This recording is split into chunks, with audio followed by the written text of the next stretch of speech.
이번 사연은 시댁 친척 어른들 앞에서 시어머니를 망신 주고 시댁과 연 끊었다는 사연인데요. 무슨 일이 있었던 걸까요? 함께 보시겠습니다. 결혼 전에 시어머니는 나쁜 분으로 보이지 않았습니다. 시어머니가 좀 나쁘더라도 저는 남편과 결혼을 했을 거예요. 그만큼 남편을 사랑했으니까요. 결혼 전에 제 눈에 비친 시어머니는 엄청 활동적이고 사교성도 좋은 중년 여성의 모습이었습니다. 시어머니는 저에게 이런 말씀을 하셨어요. 결혼하더라도 너는 네 취미 활동하며 활동적으로 살아라. 이런 말씀을 하는 시어머니가 좋게 보일 뿐이었죠. 하지만 결혼하고 나서 시어머니는 다른 모습을 보여주셨습니다. 결혼 전에 시어머니는 저에게 화장을 좀 잘해보라고 하셨어요. 저는 화장도 수수하게 하고 옷도 좀 수수하게 입는 편입니다. 그런데 시어머니는 화장도 좀 더 진하게 하고 짧은 치마도 좀 입어보라고 하셨죠.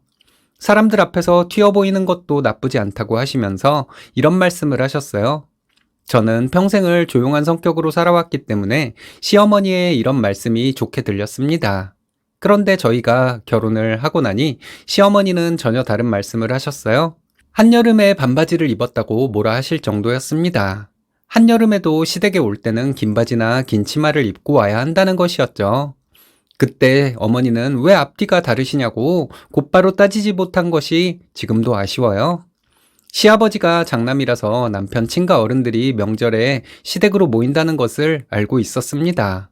결혼하고 첫 명절 때 작은아버님과 고모님들이 오시냐고 시어머니께 여쭤봤어요. 시어머니는 고모님들은 자기들 시댁에 간다고 하시더군요. 그래서 저는 시부모님과 작은아버님 선물만 사서 가지고 시댁에 갔습니다. 근데 가서 보니 고모님들도 전부 와 계시더군요. 저는 당황스러워서 어쩔 줄 몰라 하다가 사실 그대로 말했어요. 시어머니한테 며칠 전에 여쭤봤더니 고모님들은 안 오신다고 해서 작은아버님 선물만 준비해 왔고 고모님들 선물은 명절 지나고 택배로 보내려고 했다고요. 고모님들은 말만 들어도 고마우니 선물 안 보내도 된다고 하셨는데 시어머니는 저에게 망신을 주더군요.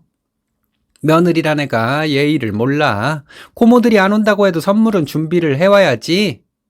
그때도 당황스러워서 대꾸를 하지 못하고 얼굴만 빨개져 있는데 집에 와서 생각해보니까 너무 화가 났습니다.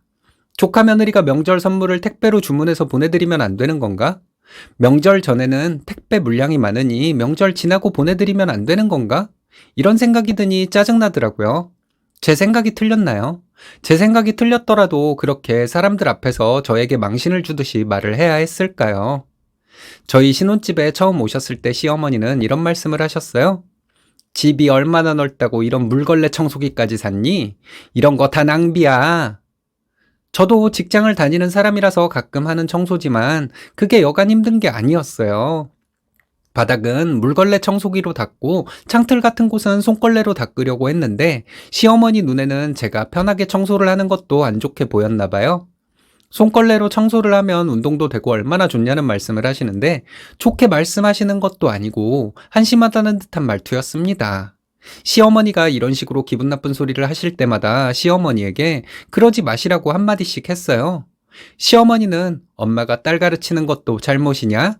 며 남편에게 엄청 화를 내셨습니다. 남편도 저도 뭐라 대꾸해야 할지 몰라 꿀먹은 벙어리가 되고 말았죠. 시어머니는 저희 결혼하고 한 달 되었을 때부터 왜 임신 소식이 없냐고 물으셨습니다. 저희는 대출을 다 갚고 나서 아이를 가질 계획이라고 했거든요. 시어머니는 대출? 너 결혼 전에 빚이 있었니? 이렇게 말씀하시더군요. 그런 게 아니라 신혼집 전세 얻을 때 대출을 받은 걸 말씀드린 것이라 했더니 시어머니는 놀란 표정을 짓더라고요. 너희는 대출을 왜 마음대로 받냐고 그런 게 있었으면 나한테 얘기를 하지 그랬냐고 하시는데 그걸 정말 말이라고 하시는 건지.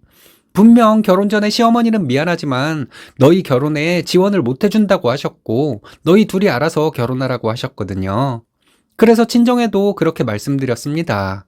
저희 부모님은 저희 오빠 결혼할 때와 똑같은 금액을 지원해주고 싶어 하셨는데 어쩔 수 없이 지원을 못 해주신 것이었죠. 그래서 이 얘기를 했더니 시어머니는 그럴 리가 있냐면서 그런 얘기한 적 없다고 하셨습니다. 남편이 이때는 좀 짜증을 내더라고요. 엄마가 그렇게 말해서 처가에서도 지원을 안 받기로 한 건데 뭔 소리냐고 따졌습니다. 시어머니는 동문서답을 하시더라고요. 시어머니는 저희 남편에게 처가에서 지원해준다는 걸 왜 거절했냐? 그걸 거절한다고 사돈은 해준다고 했다가 안 해주냐? 이렇게 말씀하시는데 가슴이 너무 답답했어요. 이런 식으로 결혼 전과 완전 다른 모습을 보여주는 시어머니 때문에 너무 스트레스를 받았습니다. 남편이 뭐라 해도 시어머니는 동문서답만 할 뿐 달라지는 것도 없었고요. 하다 시어머니는 저를 이상한 여자 취급까지 하더군요. 시아버지가 저를 잘 챙겨주세요. 저를 예쁘게 봐주시는 시아버지 때문에 시어머니를 참아드린 것도 있거든요. 시아버지께서 저에게 사소한 칭찬이라도 저는 시어머니의 눈치를 보게 되었습니다. 시아버지의 칭찬에는 늘 시어머니의 질투가 뒤따랐거든요. 저에게 괜한 시비를 걸거나 제가 뭘 잘못했다는 식으로 말씀하셨습니다. 너무 스트레스 받았어요. 기분이 너무 나빠서 시어머니에게 따지기라도 하면 시어머니한테 따지는 거니? 누가 우리 집에 시집 오라고 너 등 떠밀었니? 이러셨어요. 남편이나 시아버지가 왜 말을 그렇게 하냐고 하면 시어머니는 며느리 앞에서 자기를 망신 주었다고 며칠씩 알아누우셨습니다. 저는 솔직히 시어머니가 정신병자 같았어요. 시어머니가 꾀병을 부리더라도 시아버지와 남편이 확실하게 할 말을 해주었으면 했는데 제가 원하는 대로는 안 되더라고요. 이런 식으로 시어머니가 저를 괴롭히는 것을 저는 이해할 수가 없었어요. 제가 계속 참아야 할 이유도 못 찾겠더라고요. 남편에게 솔직한 제 심경을 말했더니 남편도 제 마음 충분히 이해한다고 자기 엄마가 다시는 그러지 못하도록 해주겠다고 했거든요. 근데 남편은 시어머니에게 심하게 하지는 못했습니다. 정말 이혼까지 생각하게 되더라고요. 만약 남편과 이혼을 하면 시어머니는 좋아할 것 같다는 생각마저 드니까 내가 내 살 길 찾아야 한다고 결심하게 되었습니다. 시어머니는 저를 시아버지를 홀리는 첩처럼 생각하는 사람이니 용서를 할 수도 없다고 생각했고요. 그러다가 제사 때문에 시어머니와 트러블이 생겼어요. 이때 정말 시원하게 할 말 다 하고 시어머니가 여태까지 저를 괴롭힌 거 전부 되갚아 주었네요. 저는 시댁에 제사가 1년에 4번 있다는 것을 알고 있었습니다. 작은 어머님도 함께 제사를 준비한다고 들었고 저는 퇴근하고 시댁에 가면 된다고 들었거든요. 그런데 시어머니는 결혼하고 첫 제사 때 퇴근해서 시댁으로 간 저에게 엄청 화를 내셨습니다. 시댁을 얼마나 무시하길래 네가 이렇게 늦게 오냐는 거였죠. 그러더니 시어머니 하시는 말씀이 지금까지 내가 제사를 지냈으니 이제부터 제사를 저보고 가져가라고 하셨습니다. 할아버님 생전에 좋아하셨던 나물 종류를 알려주시더군요. 작은 어머님은 시어머니에게 우리가 하면 되지 일하는 애한테 제사를 어떻게 떠넘기냐고 하셨는데 시어머니는 얘가 뭐 어린애인가? 이러면서 저희 집에서 제사를 지내라고 하셨습니다. 시어머니는 탕은 어떻게 끓이는지 과일은 어떻게 준비하는지를 신나게 알려주시더라고요. 듣다 말고 제가 시어머니에게 그런 거 안 가르쳐 주셔도 돼요. 내가 제사 가져가게 되면 나는 바로 제사 없애버릴 거니까 그런 건 알 필요 없어요. 이렇게 말했어요. 시어머니는 지금 뭐 하는 짓이냐며 소리를 지르시더라고요. 그렇잖아요. 일하는 며느리한테 제사를 떠넘기려면 그 정도 각오는 하셨어야죠. 안 그래도 나중에 우리 대에서 제사는 없애려고 했어요. 그게 좀 일찍 온 거라고 생각하세요. 이렇게 말했습니다.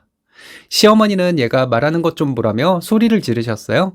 시아버지와 작은아버님까지 있는데 시어머니에게 그동안 못한 말들 다 해버렸습니다. 나에게 이상한 죄를 덮어 씌웠던 거, 시어머니가 거짓말했던 거, 나를 시아버지에게 알랑거리는 첩 취급한 거 등을 다 말해버렸죠. 시어머니가 제 말을 막으려 할 때마다 끝까지 들으시라고 소리 지르고 계속 말했어요.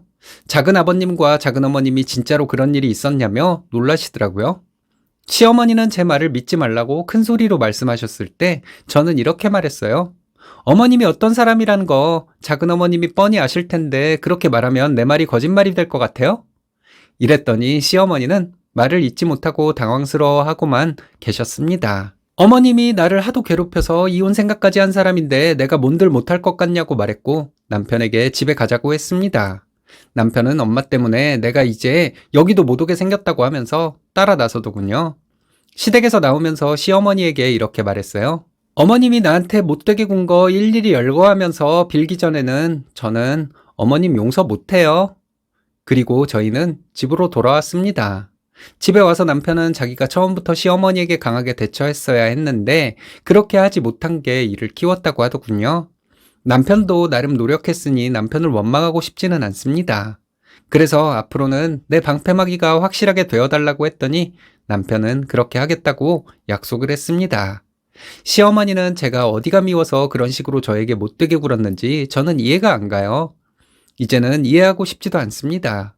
이대로 시어머니와 안 보고 살면 되니까요. 제가 잘못한 것이 있으면 여러분들께서 알려주셨으면 해요. 제 얘기 들어주셔서 감사합니다. 시아버지와 남편이 강력하게 나서 주었으면 어땠을까요? 그랬더라면 시어머니가 며느리에게 험한 소리를 안 듣고 서로 좋지 않았을까요?